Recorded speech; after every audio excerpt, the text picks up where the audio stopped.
دوستو، ہمارے پیارے نبی حضرت محمد صلی اللہ علیہ وآلہ وسلم نے سورہ اخلاص کے بارے میں فرمایا کہ یہ سورہ قرآن پاک کی 1/3 کے مساوی ہے۔ مگر اس صورت میں ایسا کیا ہے کہ ہمارے آقا حضرت محمد صلی اللہ علیہ وآلہ وسلم نے اس کو قرآن کا 1/3 قرار دیا ہے؟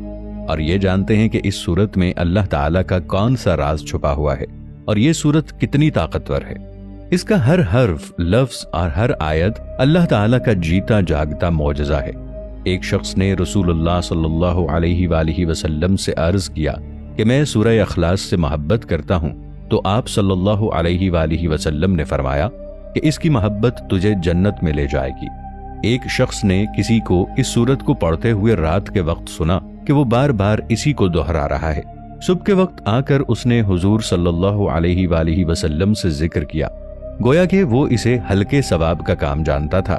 تو حضرت محمد صلی اللہ علیہ وآلہ وسلم نے فرمایا، اس کی قسم جس کے ہاتھ میں میری جان ہے، یہ سورت 1/3 قرآن کے برابر ہے۔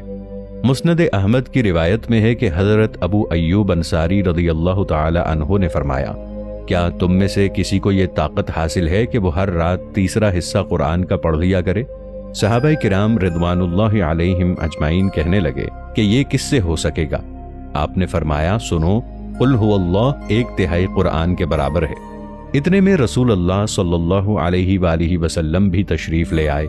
حضرت محمد مصطفیٰ صلی اللہ تعالی علیہ وآلہ وسلم نے سن کر فرمایا، ابو ایوب سچ کہہ رہے ہیں۔ اسی طرح ایک مرتبہ حضرت محمد صلی اللہ علیہ وآلہ وسلم نے صحابہ کرام سے فرمایا کہ تم سب ایک ساتھ اکٹھے ہو جاؤ، میں تمہیں آج 1/3 قرآن سناؤں گا۔ صحابہ جمع ہو کر بیٹھ گئے۔ آپ صلی اللہ علیہ وآلہ وسلم گھر سے تشریف لائے اور سورہ قل هو اللہ احد کی تلاوت فرمائی اور پھر گھر تشریف لے گئے۔ اب صحابہ میں باتیں ہونے لگی کہ حضرت محمد صلی اللہ علیہ وآلہ وسلم نے تو یہ وعدہ کیا تھا کہ 1/3 قرآن سنائیں گے، شاید آسمان سے کوئی وحی آ گئی ہو۔ اتنے میں آپ صلی اللہ علیہ وآلہ وسلم پھر واپس تشریف لائے اور فرمایا، میں نے تم سے 1/3 قرآن سنانے کا وعدہ کیا تھا، سنو، یہ سورت 1/3 قرآن کے برابر ہے۔ صحیح مسلم میں ہے، حضرت ابو درداء رضی اللہ تعالی عنہ سے روایت ہے کہ رسول اللہ صلی اللہ علیہ وآلہ وسلم نے فرمایا، کیا تم اس سے عاجز ہو کہ ہر دن 1/3 قرآن شریف پڑھ لیا کرو؟ لوگوں نے کہا، حضور صلی اللہ علیہ وآلہ وسلم، ہم اس سے بہت عاجز اور بہت ضعیف ہیں۔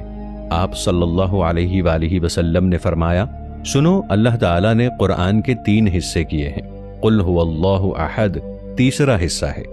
مسند احمد کی ایک روایت میں ہے کہ رسول اللہ صلی اللہ علیہ وآلہ وسلم فرماتے ہیں، جو شخص اس پوری سورت کو 10 مرتبہ پڑھ لے گا، اللہ تعالیٰ اس کے لیے جنت میں ایک محل تعمیر کرے گا۔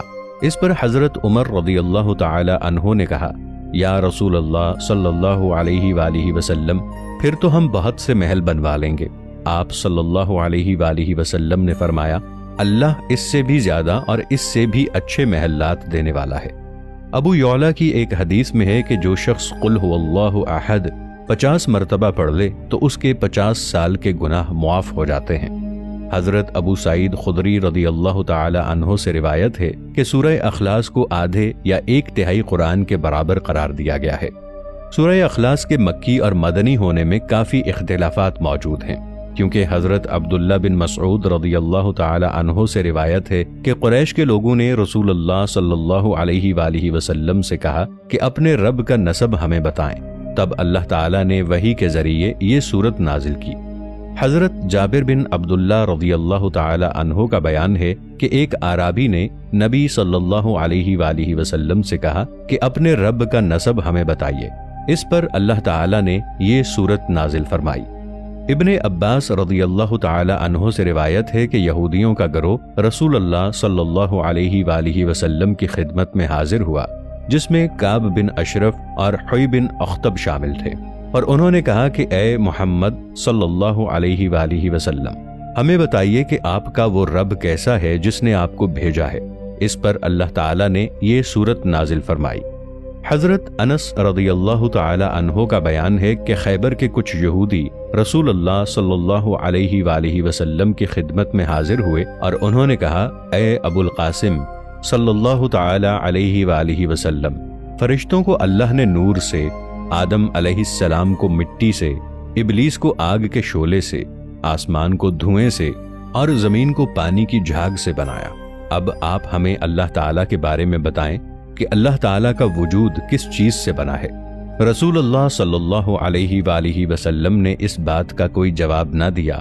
پھر حضرت جبرائیل علیہ السلام آئے اور انہوں نے کہا، اے محمد صلی اللہ علیہ وآلہ وسلم، ان سے کہیے کہ قل هو اللہ احد۔ عامر بن اطفیل نے حضور صلی اللہ علیہ وآلہ وسلم سے کہا، اے محمد صلی اللہ علیہ وآلہ وسلم، آپ کس چیز کی طرف ہمیں بلاتے ہیں؟ آپ صلی اللہ علیہ وآلہ وسلم نے فرمایا، اللہ کی طرف۔ تب وہ عرض کرنے لگے، اچھا ان کی حالت مجھے بتائیے، وہ سونے سے بنا ہوا ہے یا چاندی سے یا لوہے سے؟ تب سورہ اخلاص نازل ہوئی۔ ضحاک، قتادہ اور مقاتل کا بیان ہے کہ یہودیوں کے کچھ علماء حضور صلی اللہ علیہ وآلہ وسلم کے پاس آئے اور انہوں نے کہا، اے محمد صلی اللہ علیہ وآلہ وسلم، اپنے رب کی کیفیت ہمیں بتائیے، شاید کہ ہم آپ صلی اللہ علیہ وآلہ وسلم پر ایمان لے آئیں۔ اللہ نے اپنی صفت تورات میں نازل کی ہے، آپ بتائیے کہ وہ کس چیز سے بنا ہے، کس جنس سے ہے؟ لوہے سے بنا ہے، تانبے سے، پیتل سے، لوہے سے یا چاندی سے؟ اور وہ کیا کھاتا اور پیتا ہے؟ کیا آپ کے رب نے یہ دنیا وراثت میں کسی سے پائی ہے؟ اور اس کے بعد کون اس کا وارث ہوگا؟ اس پر اللہ تعالیٰ نے یہ سورت نازل فرمائی۔ ابن عباس رضی اللہ تعالی عنہ سے روایت ہے کہ نجران کے مسیحیوں کا ایک وفد 7 پادریوں کے ساتھ نبی کریم صلی اللہ علیہ وآلہ وسلم کی خدمت میں حاضر ہوا اور اس نے حضور صلی اللہ علیہ وآلہ وسلم سے کہا، ہمیں بتائیے کہ آپ صلی اللہ علیہ وآلہ وسلم کا رب کیسا ہے، کس چیز سے بنا ہے؟ آپ صلی اللہ علیہ وآلہ وسلم نے فرمایا، میرا رب کسی چیز سے نہیں بنا، وہ تمام اشیاء سے جدا اور بالا تر ہے۔ اس پر اللہ تعالیٰ نے یہ سورت نازل فرمائی۔